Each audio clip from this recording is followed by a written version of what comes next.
مصدر. انگلش میں کہتے ہیں اس کو ورب. اس پہ بھی علماء کو کچھ اشکال ہو سکتا ہے, تو وہ چھوڑ دیں جو گرامر کی, میں عوام کے لیے سادہ الفاظ میں سمجھا رہا ہوں تاکہ قرآن سمجھ میں. اچھا ایک اہم بات, جتنے حضرات میرا یہ لیکچر سن رہے ہیں, چینل پہ سنیں گے یا فیس بک پہ سنیں گے یا جو سامنے بیٹھے ہوئے ہیں, ابھی سے وہ یہ نیت کریں کہ ہم نے اس نیت کے ساتھ اس کو پڑھنا ہے کہ ہم آگے لوگوں کو پڑھائیں گے. یہ ذہن میں رکھیں. وجہ اس کی دو ہیں.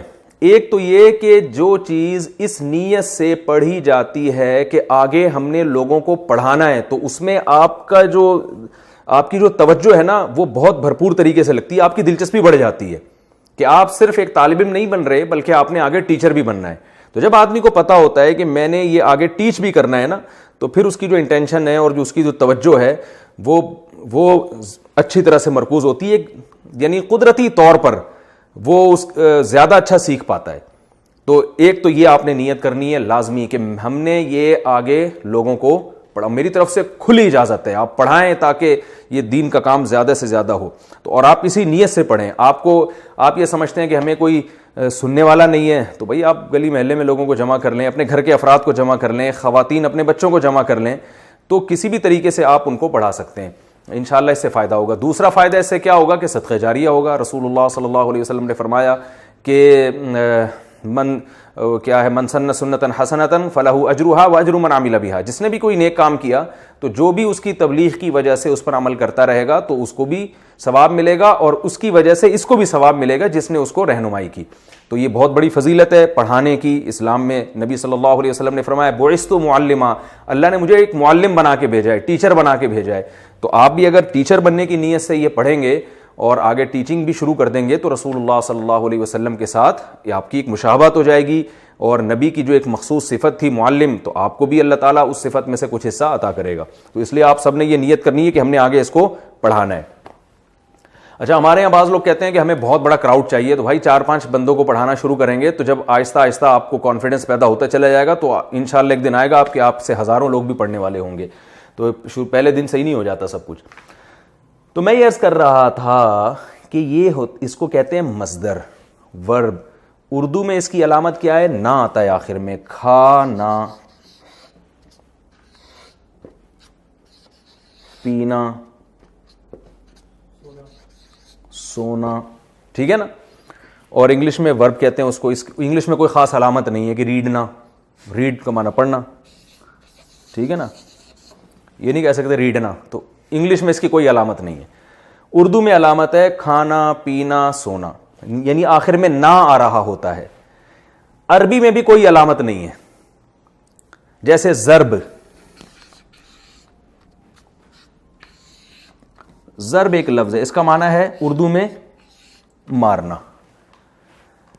اب یہ ایک خاص وزن ہے اس کا, لیکن بہت سے الفاظ ایسے ہیں جو کوئی اور ڈھانچہ ہوگا ان کا, یعنی اس کا اسٹرکچر جو ہے نا, کچھ جو شیپ ہے کچھ اور طرح کی ہوگی. جیسے جمود,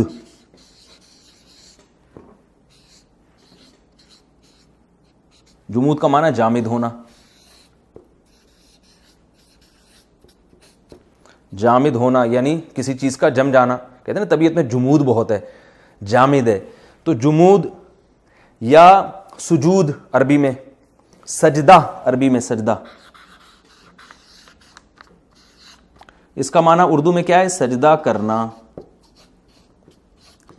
لیکن عربی میں کیا کہتے ہیں؟ سجدہ. بس سجدہ کا معنی ہی سجدہ کرنا ہے.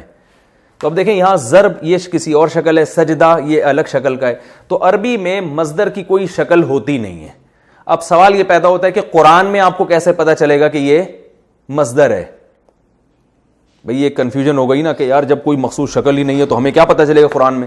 قرآن میں آپ کو اس طرح سے پتا چل جائے گا کہ جو افعال ہیں نا, یعنی جو سینٹنس آئیں گے قرآن مجید میں, ان کی خاص شکلیں ہوتی ہیں. تو جو سینٹنس نہ ہو اور اردو میں بھی لفظ استعمال ہو رہا ہے, میں نے بتایا نا بہت سارے الفاظ اردو میں استعمال ہو رہے ہوتے ہیں, تو ویسے ہی آپ کو سمجھ میں آ جائیں گے. نہیں آئیں گے تو ہم بیٹھے ہوئے ہیں یہاں بتانے کے لیے, چند ایک الفاظ رہ جائیں گے وہ میں ترجمہ بتا دوں گا آپ کو, تو گھبرانے کی بات نہیں ہے.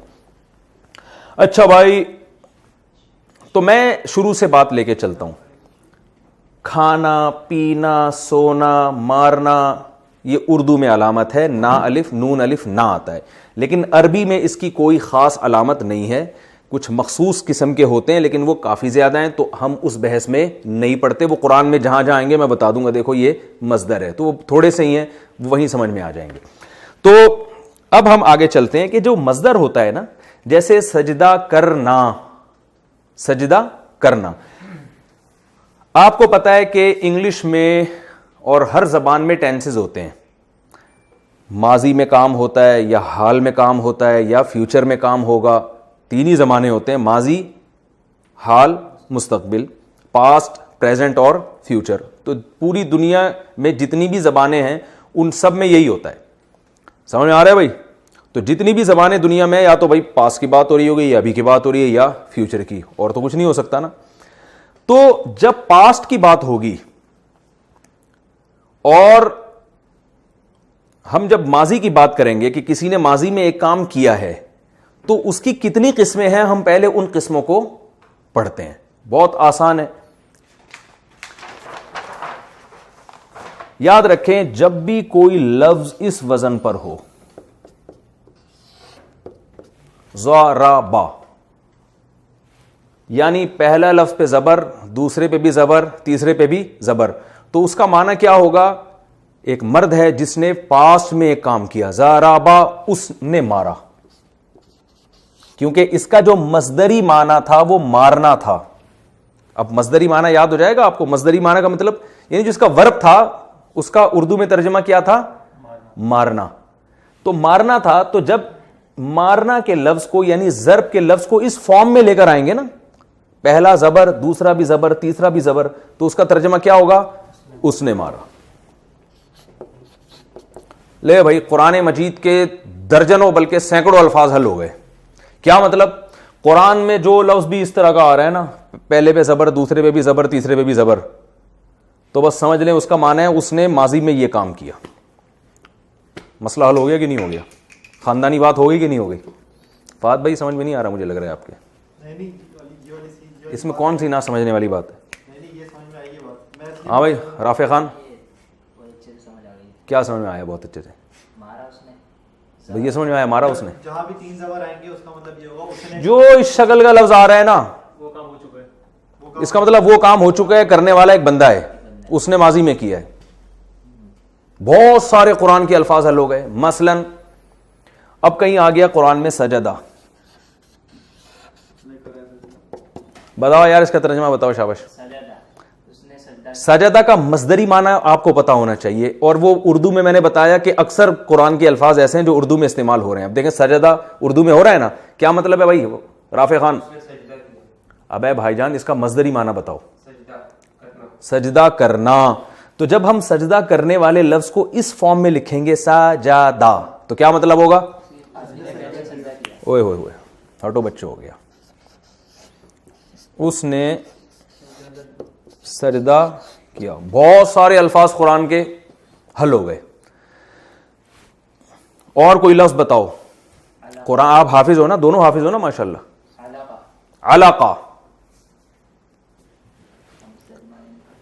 علاقہ کہاں استعمال ہوا ہے؟ خلقہ چھوڑ، خلق الانسان من علاقہ نہیں ہے، وہ من علقن ہے، آپ دیکھ لینا اس کو، وہ علقن ہے، یہ اس طرح کا نہیں ہے وہ لفظ۔ خلقہ ضرور ہے، خلق الانسان من علقن قرآن میں آتا، وہ تو وقف کی وجہ سے علق پڑھتے ہیں نا۔ خلق الانسان، خلقہ۔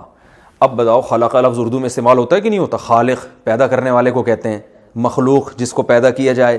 تو خلقہ کا مطلب جو مصدری معنی ہے وہ کیا ہے؟ پیدا کرنا۔ تو یہ خلق کا لفظ جب اس طرح استعمال ہوگا خلقہ، تو کیا مطلب ہوگا اس کا؟ اس نے پیدا کیا۔ ہم نے کتنے بجے شروع کیا تھا یہ؟ یعنی کتنے منٹ ہو گئے شروع کیے ہوئے؟ 19 منٹ ہو گئے۔ جب 40 منٹ ہو جائیں تو مجھے بتا دیے گا۔ اس نے پیدا کیا،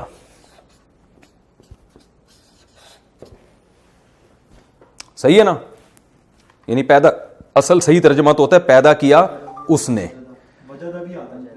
ہاں وجدہ۔ اب دیکھو اردو میں یہ لفظ، جتنے الفاظ آپ عربی کے بولیں گے نا، میں ابھی آپ کو دعوے سے کہہ دوں 90% وہ اردو میں استعمال ہو رہے ہیں۔ 90 بھی میں بہت احتیاط کے ساتھ کہہ رہا ہوں، زیادہ ہی ہو رہے ہوں گے۔ وجدہ کا لفظ قرآن میں آتا ہے نا، ووجدہ کا ضالن فہدا، وجدہ کا